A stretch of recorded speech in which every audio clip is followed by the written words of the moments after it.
Hello friends, मेरे digital classes में आप लोग का बहुत बहुत फिर से नए सेशन में स्वागत करता हूं। तो यहाँ पे छत्तीसगढ़ सामान्य धन के जो एडीओ के जो है प्रीवियस ईयर के जो छत्तीसगढ़ सामान्य धन और जो मिक्स क्वेश्चन जो पूछे गए हैं उसको यहाँ पे हम देखने वाले हैं, क्योंकि 15 से 20% जो क्वेश्चन आपके रिपीटेड होते हैं। ठीक है, साथ ही साथ आपके CG police, SI police constable, ठीक है, टीचर भर्ती हो गया, साथ ही साथ एडीआई का, ठीक है, एडीओ उन सभी एग्जाम के लिए भी काम आएगा जो आप तैयारी कर रहे हैं। ऐसा नहीं है कि मतलब कोई भी, ठीक है, मतलब कोई भी एग्जाम का आप प्रिपरेशन कर रहे होंगे तो लगभग 15 से 20% जो क्वेश्चन आपका रिपीटेड होते हैं और रिपीटेड पूछे भी जाते हैं। ठीक है, आप कोई भी क्वेश्चन पेपर जो है आप जो है देख सकते हैं।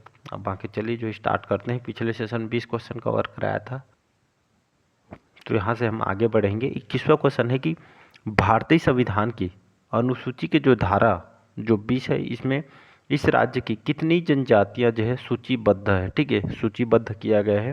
तो 24, 30, 36 या डी है 42। तो इसका आंसर हो जाएगा लगभग जो कंप्लीट जनजाति पढ़ाया हुआ है आप वहाँ पे पढ़ सकते हैं। ठीक है, आप सभी को पता होगा कि जो भारतीय संविधान की अनुसूची जिसमें धारा 20, ठीक है, धारा 20 में जो है इस राज्य की लगभग कितनी जनजाति सूचीबद्ध है, तो लगभग 42 प्रकार के जनजाति हमारे छत्तीसगढ़ में यहाँ पे पाई जाती है। ठीक है, जिसमें आपका गौड़ जनजाति सबसे ज़्यादा यहाँ पे जो है निवास करते हैं। ठीक है, लगभग 42%। ठीक है, नहीं नहीं नहीं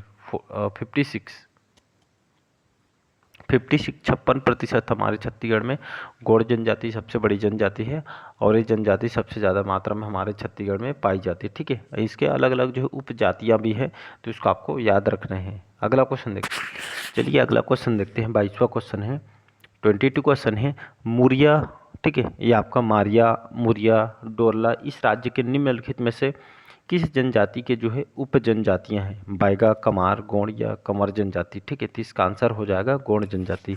तो गोंड जनजाति देखेंगे तो लगभग इनके जो है गोंड जनजाति के छत्तीसगढ़ में सर्वाधिक 41, ठीक है, 41 जो है इनकी उपजाति यहाँ पे पाई जाती हैं। इसमें जो है जो राजगौड़ सबसे श्रेष्ठ गौड़ जनजाति यहाँ पे मनाई जाती है। ठीक है, तो इनके जो 41 प्रकार के उपजाति पाई जाती है, जिसमें मुड़िया, मुरिया, माड़िया, डोरला, अबुझ माड़िया, दंडामी माड़िया, इनकी सभी उपजातियाँ, ठीक है, जो आपके पीएससी प्री में, ठीक है, RIPS प्री, ठीक है, बहुत सारे एग्जाम में क्वेश्चन आपसे पूछे गए हैं।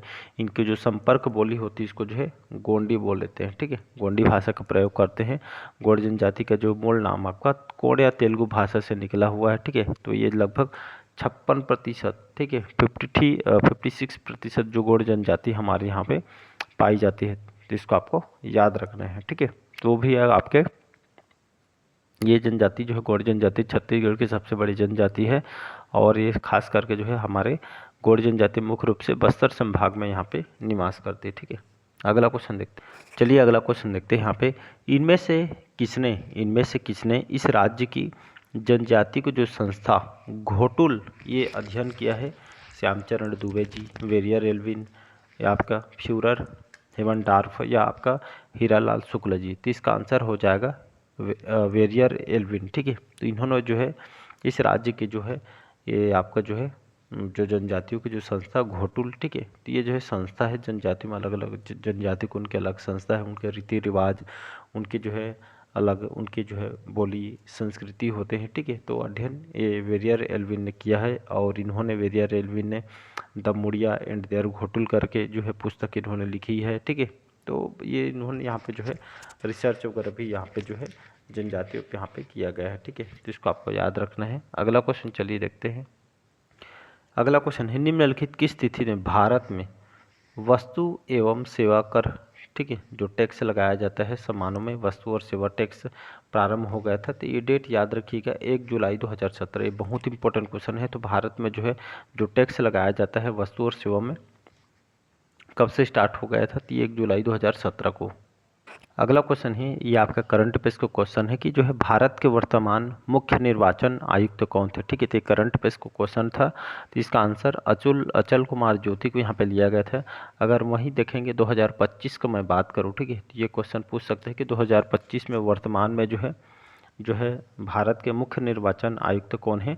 तो आंसर यहाँ पे ज्ञानेश कुमार हो जाएगा। ठीक है, ज्ञानेश कुमार, ये जो है जो हमारे जो है भारत के जो है ज्ञानेश कुमार जो है मुख्य निर्वाचन जो है अधिकारी हैं। ठीक, इन्होंने तो ये आपका 19 फरवरी 2000 जो है 25 को भारत के कौन से क्रम के 26वें क्रम के, ठीक है, 26वें क्रम के मुख्य निर्वाचन आयोग के रहे के रूप में जो है पदभार इन्होंने ग्रहण ही है। 1988 बैच के जो है, ठीक है, केरल कैडर के जो है एक प्रशासनिक अधिकारी से जो है हैं, ठीक है, आईएएस ऑफिसर है। इसको आपको याद रखना है क्योंकि ये क्वेश्चन मैं करंट अफेयर्स में पढ़ाता हूँ तो ये सभी जो अपडेट मैं पहले से दे देता हूँ, ठीक है, तो याद रखना है आपको। अगला क्वेश्चन देखते हैं 2017 के विंबलडन टेनिस महिला चैंपियनशिप, ठीक है, तो ये 2017 में गार्बिना जो है जो है मुगुरुजा ने जीता था, ठीक है। तो वर्तमान आपसे ऐसा पूछ सकता है कि स्पोर्ट्स से क्वेश्चन बहुत इंपॉर्टेंट होते हैं कि विंबलडन टेनिस महिला चैंपियनशिप इस साल किसने, तो बारबोरा फिर क्रेजिकोवा करके नाम को याद रखना है। तो बारबोरा क्रेजिकोवा, ठीक है, ये जो है इस साल की जो है, ठीक है, विंबलडन टेनिस महिला चैंपियनशिप है, तो इसको आपको याद रखना है बारबोरा क्रेजिकोवा, तो इसको आपको याद रखना है। और विंबलडन है ये कौन से खेल से संबंधित है, ये जो है ये आपका जो है सबसे पुराना टेनिस टूर्नामेंट है, ठीक है, ये जो खेल है, तो इसको आपको याद रखना है। तो इसको आपको याद रखना है कि 2024 के, ठीक है, तो 2024 में, ठीक है, मतलब दोनों को बता देता हूँ, पुरुष और महिला का दोनों में से एक क्वेश्चन पूछ सकता है, ठीक है। तो ये जो है आपका पुरुष में, ठीक है, तो पुरुष में, ठीक है, स्पेन के जो कार्लोस अल्कराज, ठीक है, तो पुरुष में पूछे गए कि जो है 2024 में विंबलडन में टेनिस महिला खिताब जो है किसने जीता है, तो पुरुष में आपको पता होना चाहिए स्पेन के जो कार्लोस अल्कराज हैं, इन्होंने 2024 में विंबलडन टेनिस चैंपियनशिप जीते हैं पुरुष में एकल खिताब का। और वहीं जो है फाइनल में, ठीक है, जो है फाइनल में सर्बिया के नोवाक जोकोविच को जो है इन्होंने हराकर ये जो है कार्लोस अल्कराज ने इन्होंने जीता है।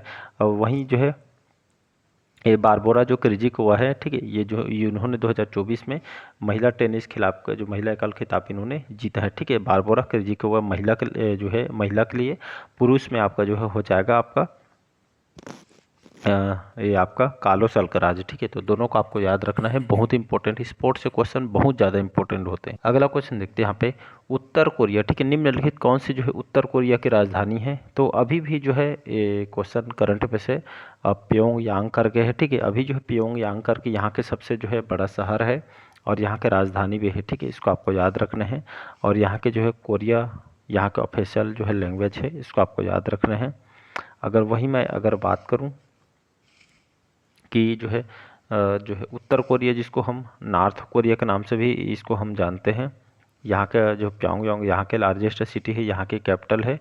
अगर वहीं मैं यहाँ की बात करूँ जो है चोय योंग ही है करके है, अभी यहाँ के प्रेसिडेंट है, ठीक है। नेक्स्ट क्वेश्चन है, अगला क्वेश्चन है भारत के राष्ट्रपति निर्वाचित होने के पूर्व श्री रामनाथ कोविंद निम्नलिखित किस राज्य के राज्यपाल थे, तो उत्तराखंड, झारखंड, त्रिपुरा या बिहार, ठीक है। तो ये क्वेश्चन आपसे पूछ सकते हैं वर्तमान में कौन है, तो आप सभी को पता होगा हमारे वर्तमान में जो प्रेसिडेंट है कौन है, तो अभी जो वर्तमान में हमारे जो राष्ट्रपति कौन है, तो द्रौपदी मुर्मू अभी हमारे भारत के प्रेसिडेंट है। कमेंट बॉक्स में बताइए कि जो है कौन से राज्य के रहने वाले हैं, इसको आपको पूछ सकते हैं, ठीक है, तो इसको आपको बताना है। आंसर नहीं पता है तो आप जो है गूगल सर्च करके बताइएगी, ठीक है। तो अभी वर्तमान में राष्ट्रपति द्रौपदी मुर्मू जी है, बाकी कौन से राज्य से बिलोंग करती है इसको आपको बताना है। चलिए अगला क्वेश्चन है, भारतीय संविधान के अनुच्छेद 324, ठीक है, आर्टिकल नंबर 324 इसमें जो है द्वारा निम्नलिखित में से किस स्वतंत्र संस्था के गठन का प्रावधान किया गया है, निर्वाचन आयोग, लोक सेवा आयोग, राज्य पुनर्गठन आयोग या सूचना आयोग। तो भारतीय संविधान के अनुच्छेद 324 में जो है ये जो स्वतंत्र संस्था का गठन प्रावधान, ठीक है, तो अनुच्छेद 324 में जिसमें निर्वाचन आयोग, याद रखिएगा अनुच्छेद 324 बहुत इंपॉर्टेंट है क्योंकि ये क्वेश्चन आपसे पूछे जाते हैं, ठीक है। संविधान के अनुच्छेद 324 में जो है इसमें क्या बताया गया है, तो देश के जो चुनाव प्रक्रिया के जो है कार्य के जो है देखरेख जो है निर्वाचन आयोग करेगी, इसी के बारे में यहाँ पे बताई गई है, ठीक है। तो इसको आपको याद रखना है। और अभी भी बताया था कि ठीक है वर्तमान में भारत के मुख्य निर्वाचन आयुक्त कौन है, तो ज्ञानेश कुमार भी आपको बताया गया है। अगला क्वेश्चन देखिए, ठीक है। तो ये आपका आजीविका के भी जो है सिलेबस के अकॉर्डिंग यहाँ पे क्वेश्चन दिया गया है। तो प्रधानमंत्री फसल बीमा योजना के अंतर्गत, ठीक है, ये जो है केवल वित्तीय संस्थाओं से प्राप्त ऋण प्राप्त की कृषकों को जो जो है पात्रता से पात्रता है, यह भी है केवल वित्तीय संस्थाओं को ऋण जो है नहीं प्राप्त किए कृषकों की उपयुक्त दोनों वर्गों कृषक पात्र हैं, या उपयुक्त दोनों वर्गों कृषक अपात्र हैं। ठीक है, तो इसका आंसर हो जाएगा। ठीक है, तो आप सभी को पता होगा प्रधानमंत्री फसल बीमा योजना, इस योजना के अंतर्गत जो है केवल वित्तीय संस्थाओं में ऋण प्राप्त किए जाते हैं और कृषि को जो है पात्रता देते हैं। ठीक है, वहीं भी है कि केवल वित्तीय संस्थाओं से ऋण नहीं जो है प्राप्त किए कृषकों की, तो मतलब जो ये जो है दोनों वर्गों पर जो है कृषकों के लिए जो है पात्र है। ठीक है, तो इसका बी ऑप्शन हो जाएगा प्रधानमंत्री फसल बीमा योजना के तहत। और इसी जो योजना है प्रधानमंत्री फसल बीमा योजना, कई बार पूछा गया है, इसको 18 फरवरी सन 2016 को, ठीक है, इसको शुरू किया गया था। फसल बीमा योजना है, किसानों के लिए इसको यहाँ पे लाई गई थी। ठीक है, चलिए अगला क्वेश्चन देखते हैं। स्वर्ण जयंती, ठीक है, स्वर्ण जयंती ग्राम स्वरोजगार जो है योजना, ठीक है, AJY राष्ट्रीय ग्रामीण आजीविका मिशन, ठीक है, NRLM से जो है किस संबंधित है। ठीक है, तो यहाँ पे NRLM और SGSY के आवंटन पे जो है आधारित है। ठीक है, तो ये जो है 32 का जो है यहाँ पे सी ऑप्शन जो है करेक्ट आंसर। अगला क्वेश्चन चलिए देखते हैं। 33 क्वेश्चन है यहाँ पे। NRLM, ठीक है, कि जो है अंतर्गत लक्षित परिवार की पहचान यहाँ पे जो है की जाती है। ठीक है, तो यहाँ पे जो है इसका फुल फॉर्म बता देता हूँ। NR है, एक मिनट, ठीक है, NRLM इसका फुल फॉर्म होता है नेशनल रूरल यहाँ पे लेवलीहुड मिशन। ठीक है, तो इसके अंतर्गत जो है लक्षित परिवार की पहचान की जाती है, जिसमें गरीब की भागीदारी पहचान, PIP तथा जो है ग्राम सभा जो है अनुमोदन पे जो है पहचान यहाँ पे की जाती है। इसको हिंदी में, ठीक है, ये इसको जो है NRLM को जो है राष्ट्रीय ग्रामीण आजीविका मिशन यहाँ पे कहा जाता है। जून 2011 में ग्रामीण विकास मंत्रालय के द्वारा इसको जो है सरकार के द्वारा यहाँ पे लाया गया था। ठीक है, तो ग्रामीण जो है विकास किया जाए ग्रामीण गांव में, इसीलिए इसको यहाँ पे लाई गई। अगला क्वेश्चन चलिए देखते हैं। NRLM, ठीक है, अभी बताया मैंने इसका फुल फॉर्म क्या होता है। ठीक है, तो इसके तहत समूह आधारित संस्थाओं जैसे स्व सहायता समूह को जो है वित्तीय सहायता प्रदान की जाती है। ठीक है, तो यहाँ पे जो है उपयुक्त सभी हो जाएगा। ठीक है, तो इसके तहत जो है वित्तीय सहायता प्रदान की जाती है परिकामी निधि, जोखिम न्यूनीकरण दोष, सामुदायिक निवेश सहायक सोच, मतलब उपयुक्त सभी जो इसमें इसके तहत यहाँ प्रदान यहाँ पे की जाती है संस्थाओं को। ठीक है, जैसे स्व सहायता समूह, जैसे यहाँ पे वित्तीय सहायता यहाँ पे प्रोवाइड किए जाते हैं ताकि महिलाओं को सशक्त यहाँ पे जो है बनाया जाए।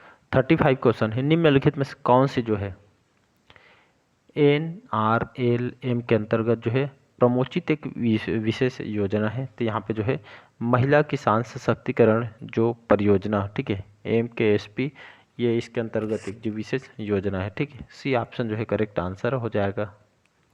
मंत्रालय जो ग्रामीण उद्योगों के द्वारा आजीविका उपलब्ध कराना, ये संबंधित किससे संबंधित है? तो इसमें आपका सूक्ष्म लघु मध्यम उद्योग मंत्रालय से जो है संबंधित है। ठीक है, तो इसको आपको याद रखना है। 37 क्वेश्चन है कि राष्ट्रीय ग्रामीण रोजगार गारंटी अधिनियम, ठीक है, जिसको यहाँ पे NREGA बोलते हैं। ठीक है, राष्ट्रीय ग्रामीण रोजगार गारंटी जो अधिनियम किस वर्ष लागू किया गया था? बहुत इंपॉर्टेंट क्वेश्चन है, इसको 2005 में इसको लाई गई थी। बहुत इंपॉर्टेंट, ये कई बार ये क्वेश्चन आपसे पूछे गए हैं। अगला क्वेश्चन है कि निम्नलिखित में से कौन सा जो ग्रामीण उद्योग के अंतर्गत नहीं आता है? तो आपका नारियल जटा आधारित उद्योग, पटसन आधारित उद्योग, मधुमक्खी पालन, तो यहाँ पे आंसर हो जाएगा। ठीक है, तो ग्रामीण उद्योग के अंतर्गत जो कौन सा नहीं आता है? तो कृषि, ये इसके अंतर्गत यहाँ पे नहीं आता है ग्रामीण उद्योग के अंतर्गत। बाकी नारियल, पटसन, मधुमक्खी पालन, ये सभी इसके अंतर्गत आते हैं ग्रामीण उद्योग के अंतर्गत। अगला क्वेश्चन चलिए देखते हैं। 39 क्वेश्चन है। खादी एवं ग्रामोद्योग आयोग KBIC के जो गठन है किस वर्ष पारित संसद के एक अधिनियम के तहत किया गया था? तो 1956 के तहत इसका जो है गठन यहाँ पे संसद में किया था, खादी एवं ग्रामीण उद्योग आयोग के द्वारा। अगला क्वेश्चन है, लास्ट क्वेश्चन है। सामान्य सामान्यतः स्व सहायता समूह के सदस्यों की संख्या कितनी होती है। ठीक है, तो गांव में देखेंगे यहाँ पे जो है तो महिलाओं के द्वारा स्व सहायता समूह यहाँ पे जो है बनाई जाती है और इसमें सदस्यों की संख्या कितनी होती है, तो याद रखिएगा मिनिमम 10 से 20 जन यहाँ पे जो है इनकी जो है संख्या यहाँ पे होती है। ठीक है, चलिए कैसा लगा सेशन कमेंट बॉक्स में कमेंट करके ज़रूर बताइएगा। और प्रीवियस ईयर क्वेश्चन से भी आपसे पूछे जाते हैं, ऐसा नहीं कि नहीं पूछा जाता, सभी एग्जाम में पूछे जाते हैं। ठीक है, थैंक यू।